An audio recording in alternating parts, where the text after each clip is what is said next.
اللهم صل وسلم على سيدنا محمد.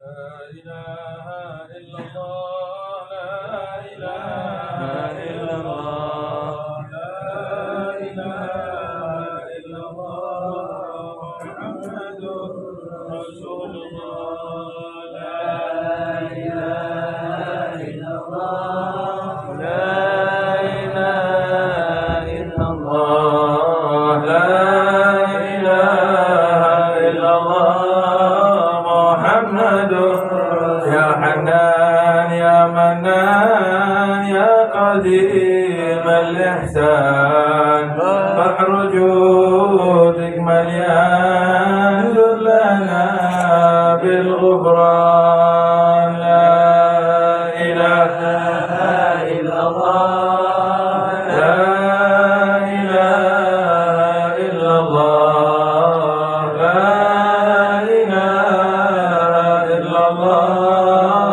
محمد جد لهذا الإنسان عبد سوء خزيان من ذنوبه وحلان خائبين غضبان لا إله إلا الله لا إله إلا الله لا إله إلا الله محمد ربنا نستعفي ربنا نسترضيك ولنا ظن فيك يا رجاء الإيمان لا إله إلا الله لا إله إلا الله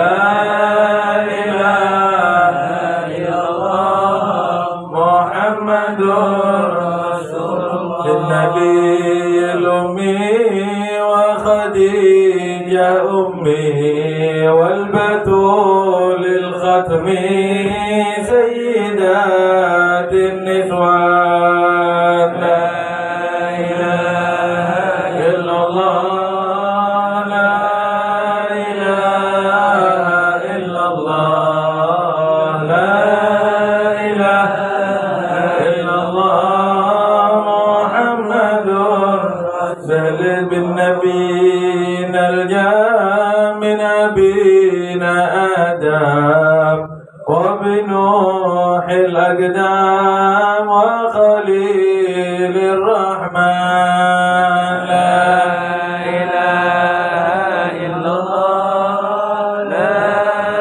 إله إلا الله لا إله إلا الله محمد رسول أهل دور بشار والفقيه المشهار وبآل علو الأبرار من بهم حالي زاد لا إله إلا الله لا إله إلا الله لا إله إلا الله محمد يا صمد يا معطي بالعطاء لا تبطي جد لهذا المخضي بالرضا والغفران لا إله إلا الله لا إله إلا الله لا إله إلا الله محمد رسول والصلاة الدائم على النبي بن هاشم عدمان هو قائم بالعبادة سهران لا إله إلا illallah, la ilaha illallah, la ilaha illallah, Muhammadur Rasulullah. Haqqin 'alaiha nahya wa 'alaiha namut wa 'alaiha nub'atsu insyaallah ta'ala minal aminin. مع الذين لا خوف عليهم ولا هم يحزنون برحمتك يا أرحم الراحمين. السلام عليكم ورحمة الله وبركاته. إن الحمد لله نحمده ونستعينه ونستغفره ونعوذ بالله من شرور أنفسنا ومن سيئات أعمالنا. من يهد الله فلا مضل له ومن يضلل فلا هادي له. اللهم صل وسلم وبارك على سيدنا وحبيبنا وقرة أعيننا وطبيب قلوبنا محمد مفتاح باب رحمة الله عدد ما في علم الله. صلاة وسلاما دائمين بدوام ملك الله وعلى آله وصحبه ومن والاه ولا حول ولا قوة إلا بالله. رب اشرح لي صدري ويسر لي أمري واحلل عقدة من لساني يفقه قولي. اللهم لا سهل إلا ما جعلته سهلا وأنت تجعل الحزن إذا شئت سهلا. اللهم سهل لنا حفظ العلوم وهب لنا وسع الفهوم بجاه النبي المعصوم وآله وصحبه أجمعين. أما بعد. Para hadirin, para jamaah, para pecinta majelis-majelis kebaikan, syukur kehadirat Allah Subhanahu wa Ta'ala. Pada malam hari ini kita bisa kembali dituntun oleh Allah Subhanahu wa Ta'ala. Alhamdulillah. Untuk bisa hadir, bisa mendatangi tempat-tempat turunnya rahmat Allah Subhanahu wa Ta'ala. Kita berharap mudah-mudahan langkah kita di dalam hidup kita insya Allah selalu mendapatkan tuntunan dari Allah Subhanahu wa Ta'ala. Amin amin ya rabbal alamin. Dan kita berharap mudah-mudahan dengan barokah hadirnya kita pada malam hari ini, mudah-mudahan kita dijadikan orang yang istiqomah. Mudah-mudahan segala hajat kita dikabulkan oleh Allah Subhanahu wa Ta'ala. Mudah-mudahan segala urusan saya, urusan panjenengan dimudahkan oleh Allah Subhanahu wa Ta'ala.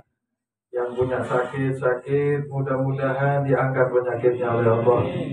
Khususnya malam hari ini Sohibul Bait, saudara kita Abdul Khalik yang lagi sedang diuji dengan penyakit.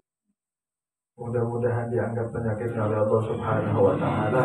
Dan juga segala penyakit di dalam diri kita, baik penyakit zahir, penyakit batin, mudah-mudahan dihilangkan oleh Allah Subhanahu wa Ta'ala.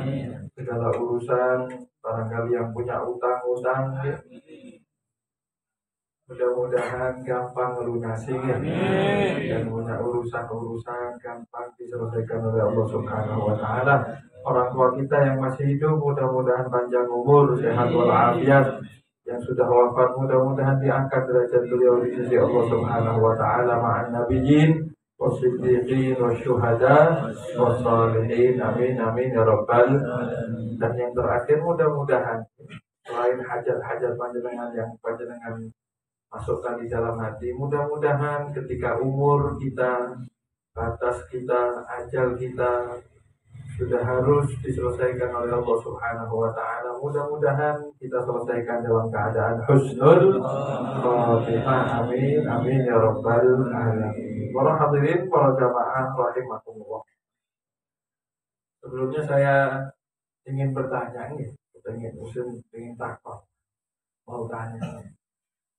Mungkin sampean kan sering dengar nih setiap pengajian, hampir pengajian, khutbah, ceramah, pidato, kultum, apa mana? Itu mau gue. Apapun pengajian, hampir sampai dengar kalimat-kalimat seperti barusan. Mudah-mudahan barokah pengajian malam hari ini, insya Allah, amin. Yang itu gitu.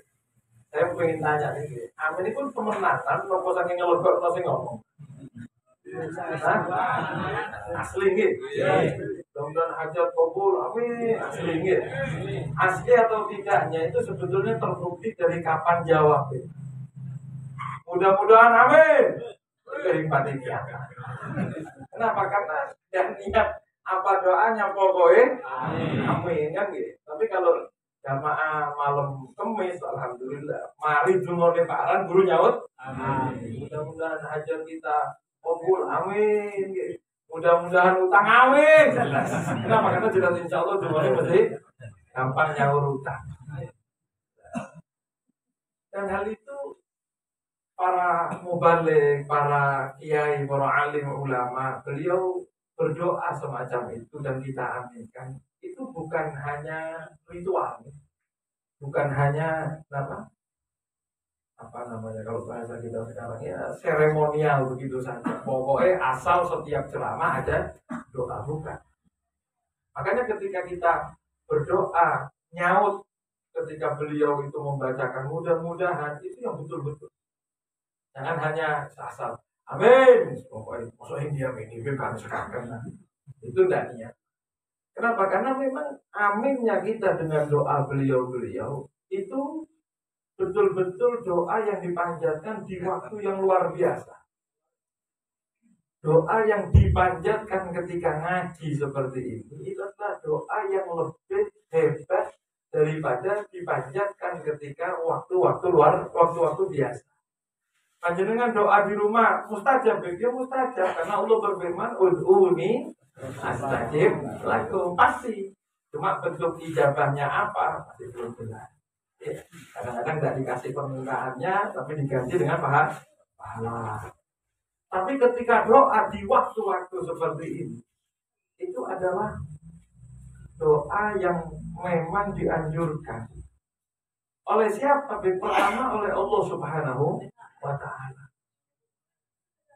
Kalau panjenengan tahu, kalau panjenengan kita baca sejarah, panjenengan mungkin tahu salah seorang ulama besar yang ilmunya dalam sebuah hadis dikatakan, yang katanya para alim ulama, ini hadis Kanjeng Nabi mengatakan akan muncul orang seperti ini, dan itu ternyata kata para alim ulama merujuk kepada beliau. Siapa? Imam Syafi'i.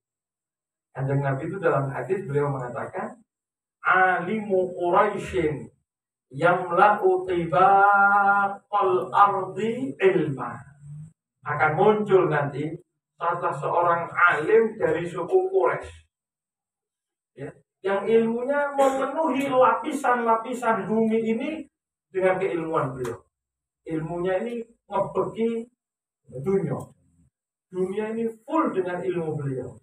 Dan kata para alim ulama dari zaman dahulu, ini hadis paling pas ya buat Imam Syafi'i. Kenapa? Karena kalau kita lihat madhab yang paling dipakai oleh ulama, yang dipakai oleh masyarakat seluruh dunia, itu paling besar adalah madhab Syafi'i. Di mana? Dan itu bukan di Indonesia, di Mesir, di Afrika, di Asia, di Eropa, di Barat, ya, Amerika, semuanya paling banyak madhab itu madhab Syafi'i. Walaupun madhab lain ada.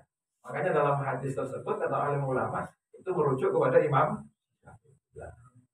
Imam Syafi'i di Hadramut itu semua madhab Syafi'i.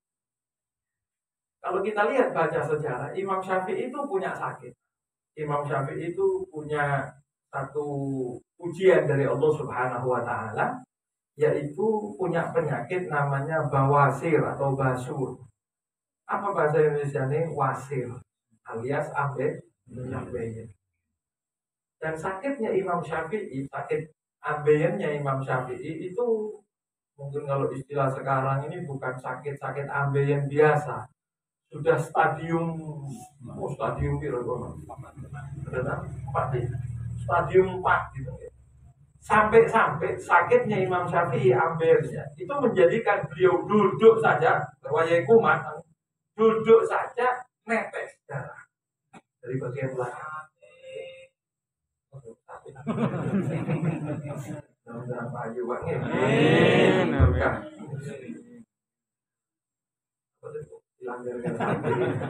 Apa? Nah, stadiumnya sudah stadium 4. Sampai duduk saja beliau itu netes. Darah itu netes. Sakit betul gitu. Itu ternyata saking parahnya sampai beliau itu ketika ngajar minta disediakan kursi tapi yang bolong tengah. Jadi kursinya itu di lubang di tengah. Kalau kita kan yang bolong tengah itu donat. Ini kursi.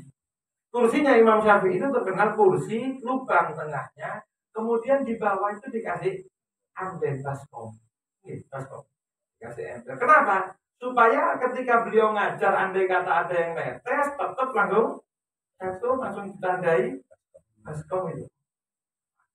Itu murid-murid beliau jamaah itu ngomong sama Imam Syafi'i, Imam, kan panjenengan nih sakit, terus nanggung mau biaya. Sudah lebih baik di rumah. Andai kata jenengan tidak ngajar, tidak hadir pengajian, itu ya semua orang maklum insya Allah kan gitu. Apa ditelepon Pak Yai atau Pak Ustadz, sakit nih, ambilnya nih kumat sampai darah netes-netes. Kira-kira maklum apa betul? Kan maklum gitu. Jangan kan gitu greges, maklum dah hadir sudah. Jangan jauh-jauh sudah. Jenengan sekarang di sini tuan rumah, apa? Mas Holik, ini tidak hadir ke sini kenapa? Oh ternyata lambungnya kumat sakit yang mudah-mudahan segera disembuhkan oleh Allah Subhanahu Wa Taala. Andai kata tidak nyambut jenengan maklum gitu. Padahal di rumahnya kenapa? Ya wajar. Kenapa? Karena sakit. Nah itu murid beliau ngomong begitu. Imam coba jenengan tidak usah hadir sudah tidak apa-apa. Maklum orang-orang ini walaupun prei yo prei paparan, digantikan tidak ada masalah. Apa jawaban Imam Syafi'i? Hadartu biniyati syifa. Tahu salah jenengan nyuruh saya tidak hadir. Justru saya ini semangat hadir ketika saya sakit seperti ini. Jadi wayai kumat tambah semangat hadir. Kenapa? Karena saya hadir biniyati syifa dengan niat mendapatkan syifa. Apa syifa itu? Obat. Kesembuhan dari Allah. Jadi kalau ada orang sampai tahu namanya syifa, itu namanya obat. Hadartu biniyati syifa. Kata Imam Syafi'i. Ini justru hadir karena kepengen sembuh, kepengen dapat obat. Kenapa? Karena saya tahu hebatnya ngaji. Ini saya bisa minta kepada Allah, minta kesembuhan. Jadi kalau kita kan wali bang, tambah saloro, tambah yang jelas dah hadir. Kalaupun hadir kaset, wis mai bubar, buru hadir wah, roison mas. Ya maklum dan kita pun maklum kan gitu. Kalau Imam Syafi'i itu wali, justru karena sakit tambah semangat hadir. Dan itu, itu kan Imam Syafi'i di zaman dulu. Tidak usah jauh-jauh. Guru kita yang mudah-mudahan kita termasuk murid beliau. Al-Habib Hasan bin Abdullah bin Umar Syafiri, kakak daripada Al-Habib Salim. Al-Habib Salim Syafiri. Saya tidak ngalami ya. Tapi Al-Habib Hashim, Habib Saleh bin Jindan dia ngalami ya. Yang mudah-mudahan kita termasuk dianggap muridnya ya. Beliau itu punya adat, punya kebiasaan. Dan memang itu sampai sekarang ada, mulai dari abad beliau, ada namanya madros, pengajian umum dirubah. Pengajian umum itu dirubah hari Rabu dan hari Sabtu mulai jam 6. Jam 6. Habis subuh, jam 6, isyraq di sana baru isyraq mungkin setengah jam, 45 menit, jam 6 mulai. Dan itu beliau kalau hadir, beliau selalu hadirnya mepet. Ya, namanya lakon kan teko kaset pas. Ya datang mulai. Kenapa? Karena kalau beliau hadir setengah 6, akhirnya orang-orang langsung ngumpul ke beliau. Walaupun belum mulai, tapi sudah duduk. Dan jadi halako-halako ngaji bubar semua. Sehingga beliau itu hadirnya ngepres. Bukan kaset ngepres. Tapi putra beliau, Habib Alwi, dan anak putra-putra beliau itu sering cerita ke kita. Bilang apa? Abah kita ini kalau sudah bersyukur, ya duduk wiritan, mari wiritan, nanti nunggu, kadang-kadang ya sarapan, kadang-kadang nggak sarapan, begitu gitu.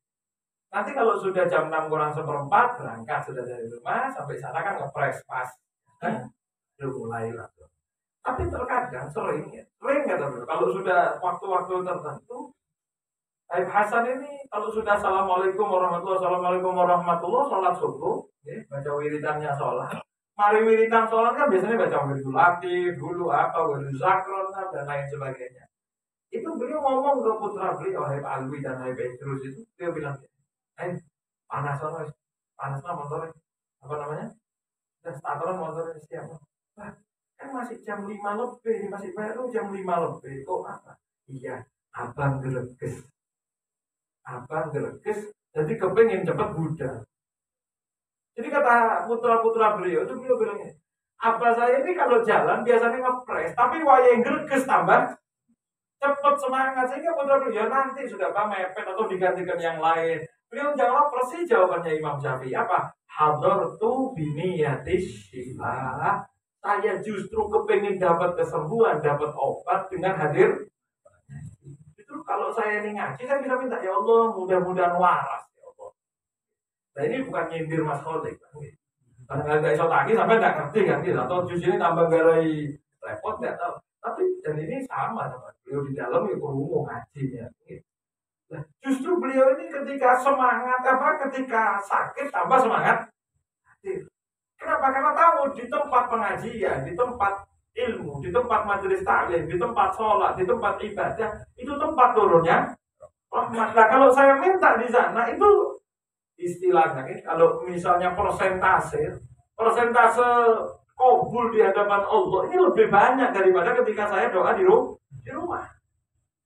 Jadi mumpung panjenengan hadir majelis taklim, jangan lupa doa.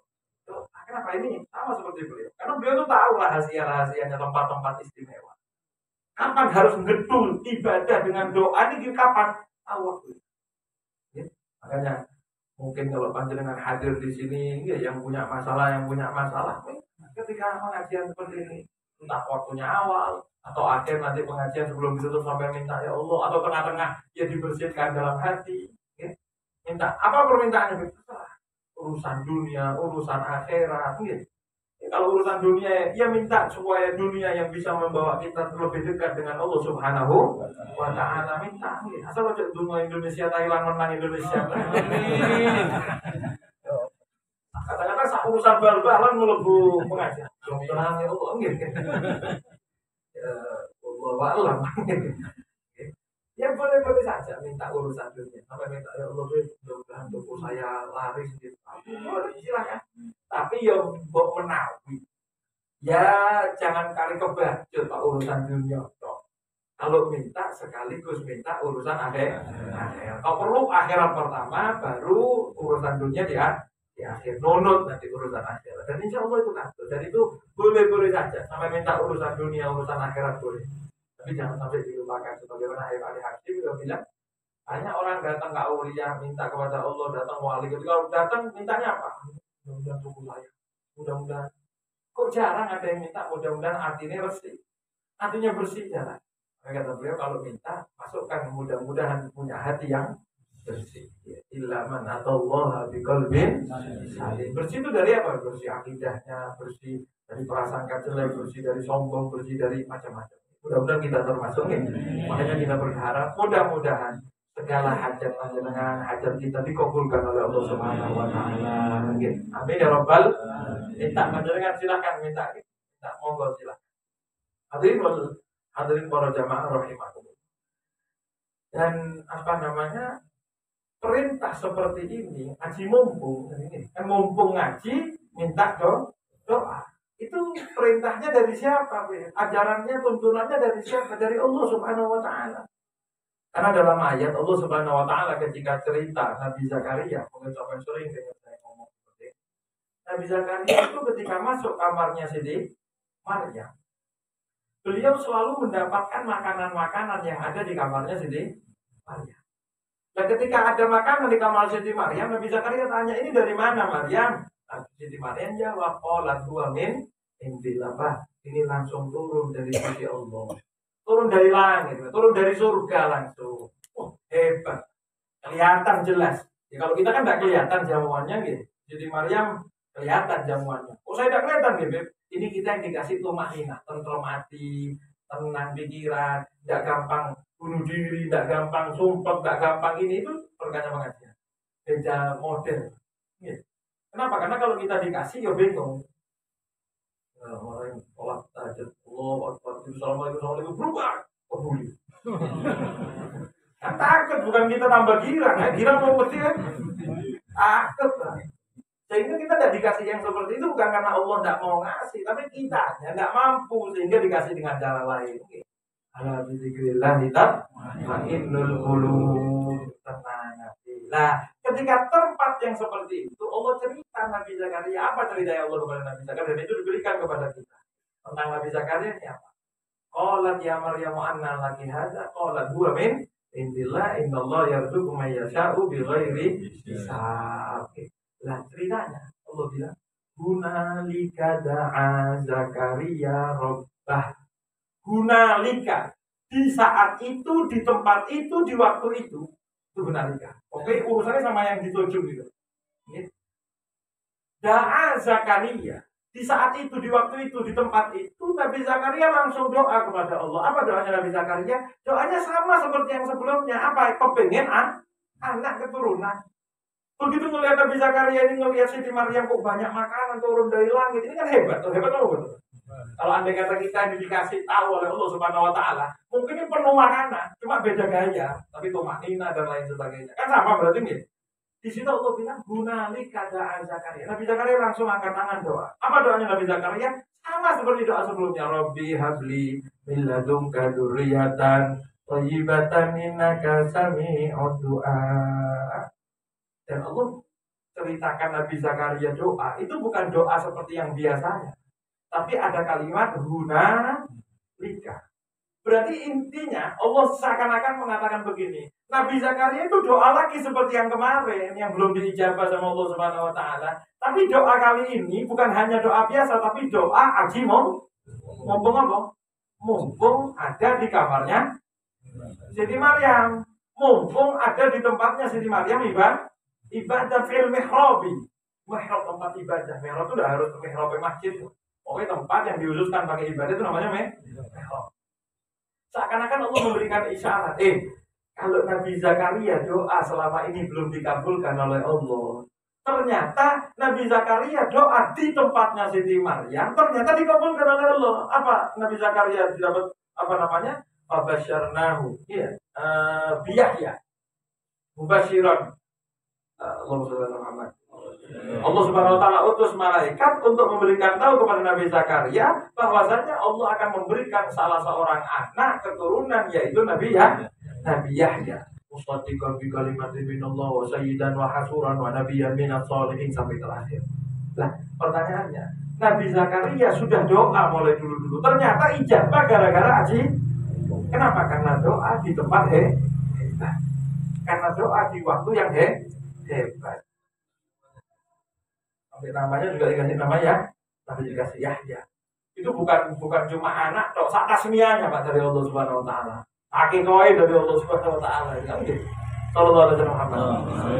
Sehingga seakan-akan Allah Subhanahu Wa Taala memberikan pelajaran. Kalau sampai mumpung datang ke tempat hebat, ngadepi orang hebat, atau ada waktu yang hebat, jangan lupa doa. Kadang-kadang kalau pengajian mulai awal sampai akhir ya bagus namanya pengajian. Tapi mumpung pengajian, ayo minta sama Allah Subhanahu Wa Taala.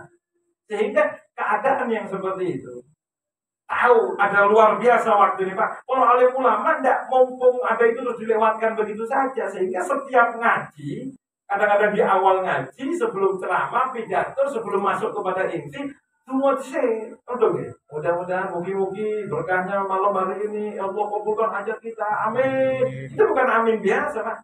Amin yang lebih hebat daripada aminnya kita di rumah masing-masing. Jadi mumpung ngaji seperti ini, ayo minta kepada Allah Subhanahu Wa Taala. Sampai yang punya di dalam hati keinginan, monggo silakan minta kepada Allah. Tapi selesai gitu. Dari rumah gue. Nanti kalau selesai atau mau mulai, sampai minta waktunya apa qasidah atau dalam hati. Minta monggo silakan. Atau selesai nanti monggo silakan minta kepada Allah Subhanahu Wa Taala barokah. Dan itu Pak, kita ini diajarkan oleh Nabi Muhammad SAW, diajarkan oleh Rasulullah SAW dalam doa yang dikatakan doa menuju ke masjid atau tempat sholat. Ada satu riwayat hadis sahih dan diriwayatkan oleh Imam Ibnu Majah dan Imam Ahmad. Hadisnya kuat, Riwayatkan Imam Ahmad dan Imam Ibnu Majah. Dikatakan barang siapa yang berangkat sholat ke tempat sholatnya, tadi musola, masjid, entah sampai berangkat ke tempat ngaji seperti ini kan sholat isya kan gitu. Sampai yang berangkat ke tempat sholat, kemudian dia membaca doa ini yang kita sebutkan, gitu, doanya agak panjang.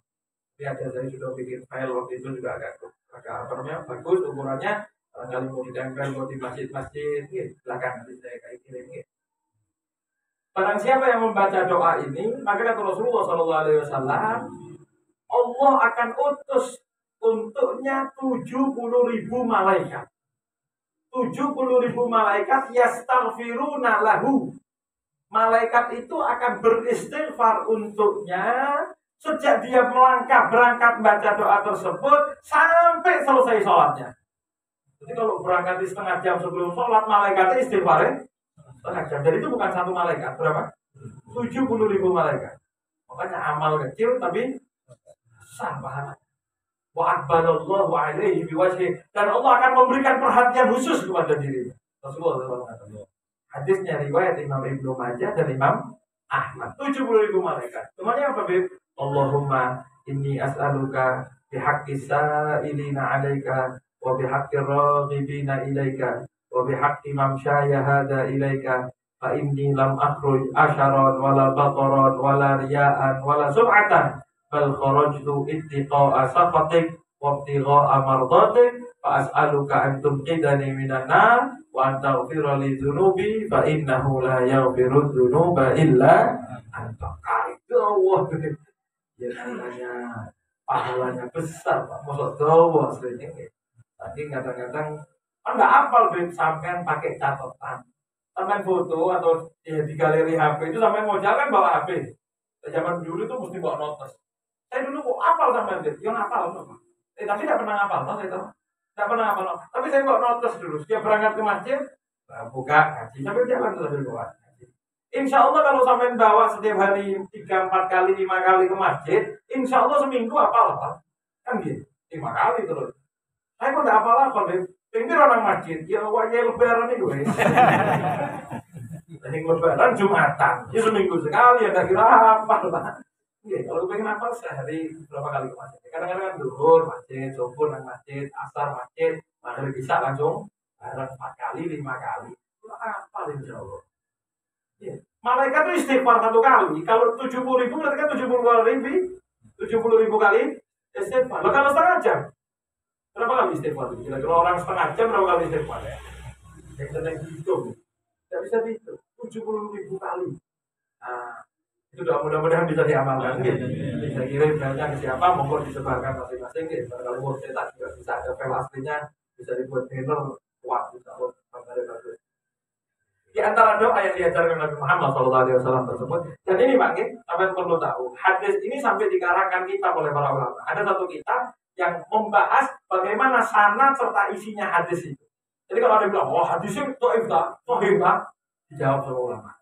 Ada kitab khusus bagaimana menjelaskan kuatnya hadis tersebut. Nah, inti doanya, panjang doanya kan gitu. Inti doanya di awal itu Kanjeng Nabi beliau mengatakan, Allahumma ya Allah saya minta, bihaqi dengan keberkahan. Asa ini na'alaika, orang-orang yang selalu angkat tangan doa kepadamu. Orang yang selalu doa itu orang hebat. Yang Kanjeng Nabi bilang, ya Allah barokahnya beliau-beliau ya Allah.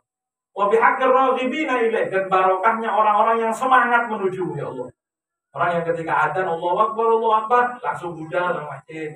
Kadang-kadang baru tahim sudah berangkat itu orang semangat menuju Allah. Kata Kanjeng Nabi barokahnya orang beliau-beliau ya Allah. Satu lagi kata Kanjeng Nabi wa bihaqqi mamsyaya hada ilaik, dan barokahnya jalannya saya ini menujumu ya Allah. Sampai mau sholat ini kan jalan, entah sepeda motor kan namanya jalan. Jalannya kita itu kata Kanjeng Nabi barokahnya ini ya Allah. Jadi ini hebat. Sekarang mau tanya, kira-kira permintaan apa yang diminta oleh Kanjeng Nabi dengan barokah jalannya kita?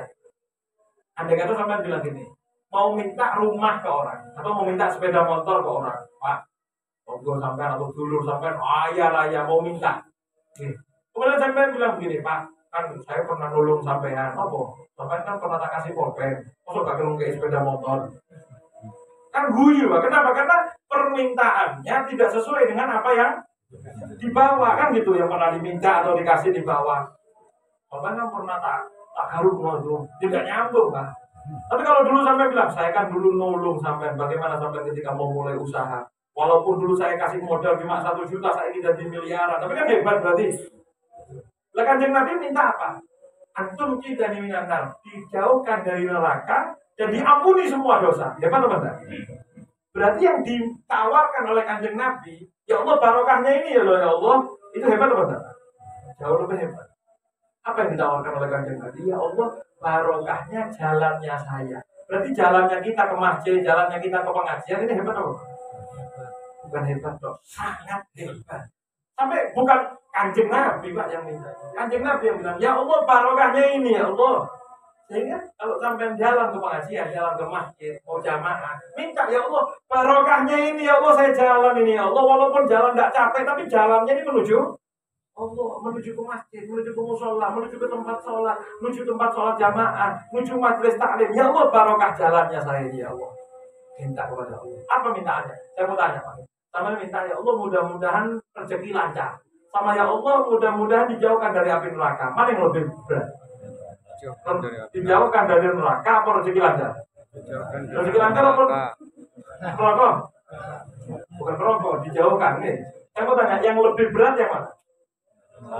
Dan neraka, kan betul nih?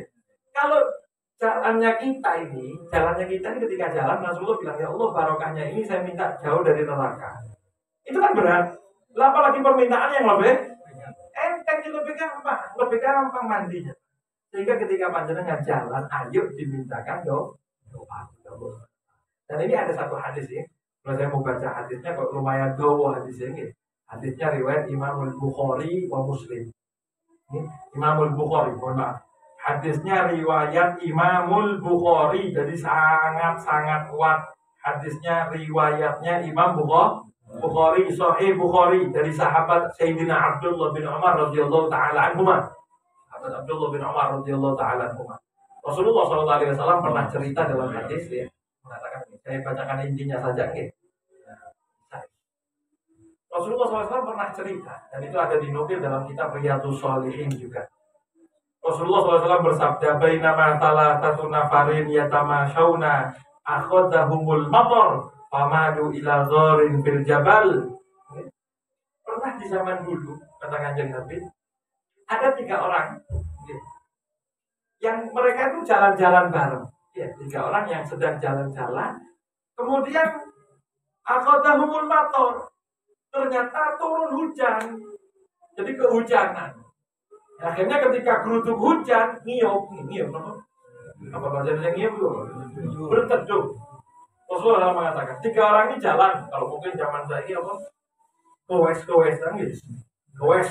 sepedaan ke gunung-gunung, naik atas gunung, apa pemandangan, jalan-jalan hiking apa? Kaki gunung. Lalu subhanallah, tengah-tengah mereka jalan-jalan ini 3 orang ini, aku tahu turun hujan terus. Akhirnya ngiyup, kok ketemu gua. Jadi naik gunung, ketemu gua. Gua ini jangan sampai bangun yang harus ada lorong masuk. Ya, pokoknya tempat teduh yang kira-kira ketutup, ya itu namanya gua. Jadi gua ini ada di dalam, ada di dalam. Nah, kok ternyata mereka ngiyup di gua itu. Nabi Muhammad cerita. Saya tidak bacakan nas hadisnya, ya. Dengan baca sendiri bisa di Riyadhus Shalihin ada, di Sahih Bukhari ada. Hujan terus, akhirnya dari atas nih longsor. Jadi kalau gunung nih sampai ada ngiyup di tengah-tengahnya gunung, masuk ke dalam gua, longsor dari atas. Jadi batu-batuan nih jatuh semua, berusuk-berusuk. Sampai ada batu besar jatuh, bulet pas tepat di depannya mulut gua, pintunya gua. Akhirnya petang jedek. Tidak bisa kelihatan apa-apa. Tidak bawa senter, nggak niat bawa senter, nggak niat apa, kok memang ketepaan masuk ke dalam gua. Kata Rasulullah SAW, 3-tiganya akhirnya tersesat di dalam gua. Kejatuhan batu besar, didorong ya, tidak ada guna kira kuat, tidak bisa kemana-mana. Akhirnya satu sama lain beliau mengatakan, kata Rasulullah SAW, satu sama lain mengatakan begini, faqala ba'duhum li ba'dhin, unduru a'malan, alimtumuha lillahi salihatan, fad'ullaha biha, la'allahu yafrujuha. Belum. Coba ayo saling mikir. Kira-kira kita ini pernah punya amal apa yang betul-betul niatnya untuk Allah. Sama lain bilang, ayo coba dipikir masing-masing. Kita ini kira-kira punya amalan apa yang kita anggap betul-betul ketika mengamalkan dulu itu ikhlas karena Allah. Kita yakin amal itu amal soleh, amal bagus. Kemudian kita minta, ya Allah, mudah-mudahan barokahnya amal itu kita minta mudah-mudahan gak cari jalan keluar. Bagaimana jalan? Sama saya ngerti dulu. Orang gunung. Gitu. Orang mau lewat pun tidak bisa. Ya, kalau zaman sekarang ada apa namanya bego, macam-macam. Gimana sampai yang mau nolong? Saya minta sama Allah Subhanahu Wa Taala.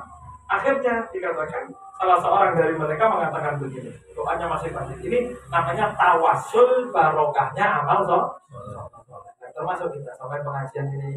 Saya niat ya Allah, dia memang niat ngaji. Saya tidak niat nagih utang. Jadi kalau yang kesini karena kepingin nagih utang, saking ketemu kecuali waya pengajian, lain hal urusannya. Ya kan alhamdulillah yang hadir di sini niat pengajian apa niat apa? Niat pengajian kan gitu. Mau siapapun yang ngisi, mau apapun makanannya, sama saya tanya. Misalnya yang metu kecil, nyesel benar? Kan enggak, berarti kan bukan urusan kecil. Perkara keluar tak apa-apa kan gitu. Aja ditok nomornya. Siap? Apa sih makan? Keluarga saja. Akhirnya salah seorang berdoa kepada Allah Subhanahu Wa Taala. Ya Allah, saya ya Allah dulu, ya Allah saya pernah beramal begini. Ya Allah, saya itu dulu punya kedua orang tua yang sudah tua sepuh dan saya punya anak-anak. Ya Allah, saya rawat mereka, saya punya istri. Saya ini punya kebiasaan ya Allah, kalau sudah berangkat kerja nyari kayu bakar, jual kayu bakar, kalau sudah pulang sore-sore saya langsung masuk ke kandang. Saya masuk kandang kambing saya, gitu. Kemudian saya peras susu kambing.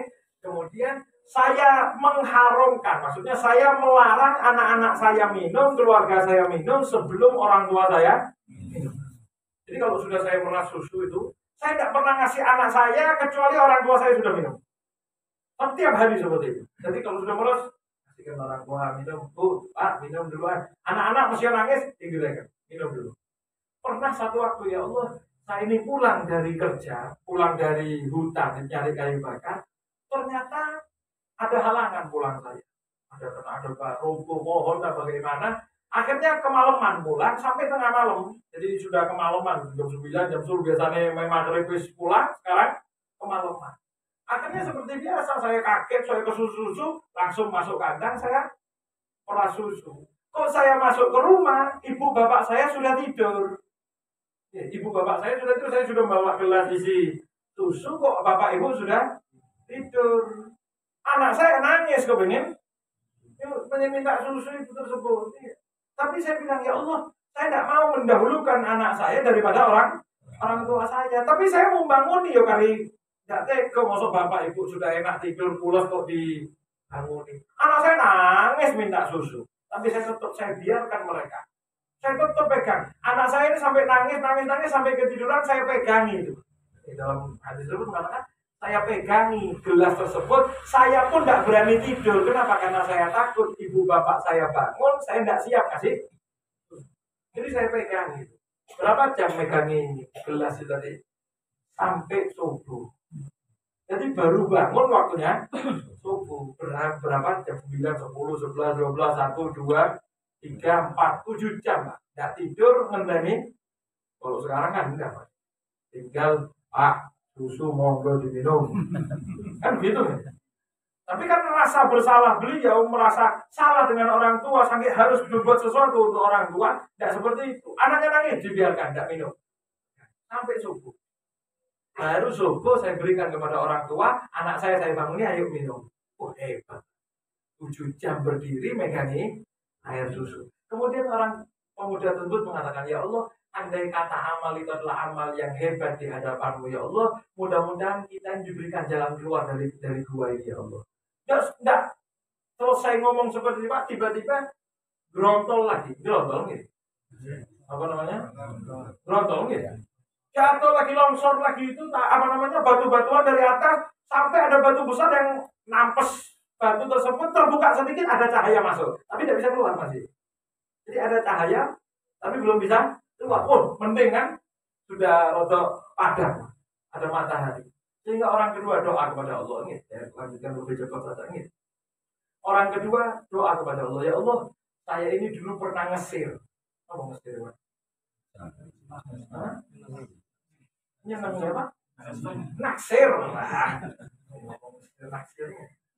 Saya ini pernah naksir sepupu saya, Wahyu, itu Ayu, Wahyu.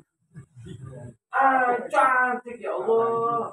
Saya sampai akhirnya bisa mendapatkan kesempatan, saya rayu dianya. Kok ternyata perempuan tersebut nyeletuk, sampai ini hingga wamparan, wani merene ya. Akhirnya dia nyeletuk begini, kalau sampai bawakan kepada saya mi'ata dinarin 100 dinar, ya. Kalau bahasa sekarang, 1 juta buru merene. Polosan, enak. Kalau sampai berani bisa datang bawa 100 juta baru sampai ke sini. Akhirnya saya ini peteng gelap, saya cari uang 100 juta bagaimana caranya supaya bisa menaklukkan sepupu saya itu, ya Allah. Begitu dapat 100 juta saya bawa, begitu ada kesempatan saya datang dia saya kasih 100 juta. Ini saya wudlut ini. Akhirnya kata perempuan tersebut sudah tidak bisa ngomong, 100 juta sudah di hadapan mata. Akhirnya sudah mulai terjadi, sudah siap-siap. Maksudnya berzina nih, 100 juta. Ayo. Nyari uang 100 juta, kepengen zina sama sepupunya. Ketika dapat, sudah siap buka baju, katanya perempuan tersebut sudah siap nih. Sudah akan melaksanakan zina sudah. Perempuan tersebut tiba-tiba nyeletuk begini, ya Abdullah, ittaqillah wala taftahil khatam illa bihaqqi. Mas, sampai apa enggak takut sama Allah. Kalau punya cincin, jangan pakai cincin kecuali punyanya sendiri. Maksudnya jangan ngawur pakai yang tidak halal. Kalau ya mudah-mudahan enggak gitu. Kalau normalnya orang laki, Pak, normalnya pemuda, wis kesel golek 1 juta, nang arep foto dia ngomong hemut tidak, kan gitu. Takut, wis 1 juta kayak ngomong wedi. Sikat. Apa yang terjadi ketika perempuan tersebut mengatakan ittaqillah? Kemudian beliau mengatakan ya, vakum tu anha. Saya langsung ingat, ya Allah, saya ini kok begini, 100 juta, walaupun 100 juta. Saya bangun, saya tinggalkan dia, ya Allah. 100 juta saya sedekahkan kepada dia. Wes, sampai nambel, tidak ada zina-zinaan pulang. 100 juta, nangarok moto wong wadon ayu, ternyata ditinggal begitu saja. Kemudian mengatakan, Allahumma, in kunta ta'lamu anni qad fa'altu dzalika ibtigha'a wajhika, fakhruj lana minha. Ya Allah, andai kata itu memang amal yang kau pandang baik, ya Allah, dan niat saya itu betul, ya Allah, maka berikan jalan keluar kepada kita, ya Allah. Fa faraja lahum furjata. Subhanallah, apa yang terjadi gitu, berontol lagi dan lain sebagainya. Akhirnya terbuka lebar terbukanya. Cuma tidak bisa keluar, mungkin terbuka di atas, itu kan mau manjat susah.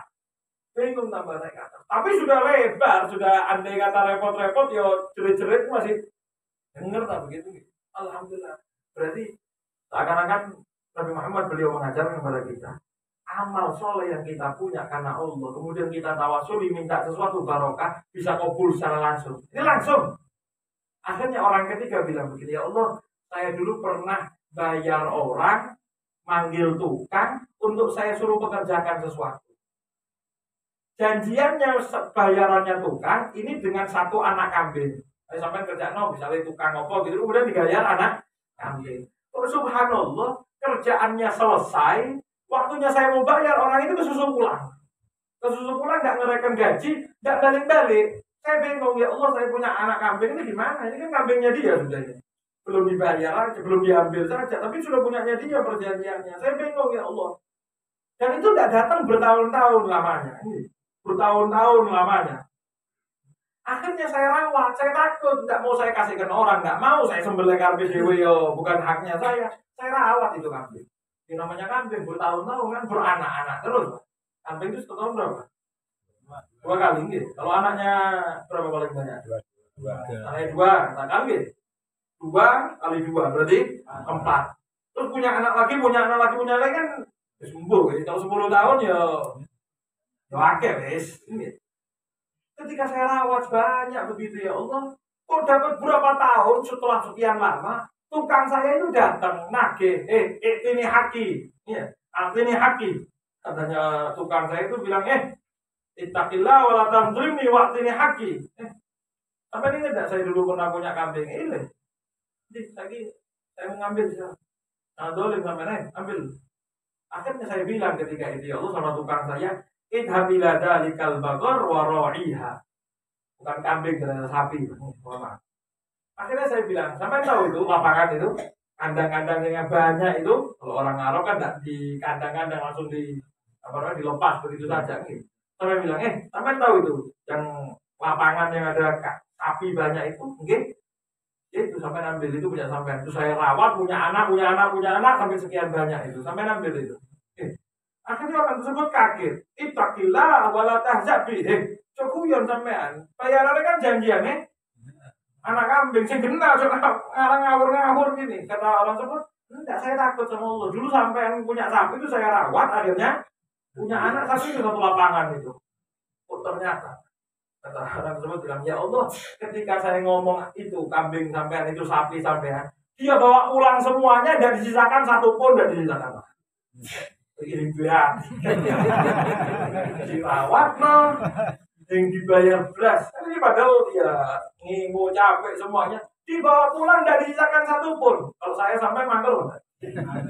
Mantul tak ngomong sing cilik ae gawe balik tak tambah hijau gawan kan. Ini itu sampai punya anak itu semuanya punya anak sapi sampai ngambil dibawa pulang semuanya. Fakut dalikal baqar wa ra'iha. Fa'akhadahu fartalaqa biha. Diambil dibawa pulang semuanya. Ya.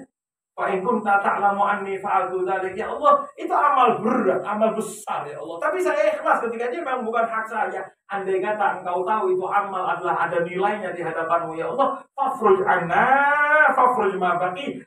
Cari jalan, berikan jalan keluar dari ini ya Allah. Sudah selesai ya Allah. Ini gimana lagi? Gak ada orang lain ya Allah. Selesaikan. Subhanallah kata Rasulullah. Fafarajallahu anhum. Tidak lama langsung terbuka itu Pak. Apa namanya? Batu tersebut. Tidak tahu bagaimana caranya. Entah ada batu yang lebih besar dan lain sebagainya. Ternyata akhirnya terbuka. Barokahnya amal loh. Nah ini satu pelajaran besar.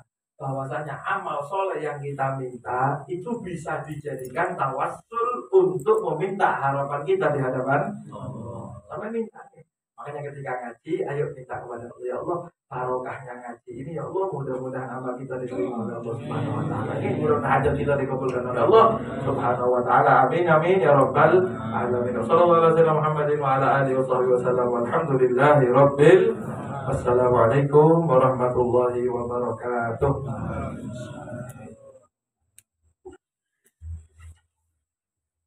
Allahumma sholli ala sayyidina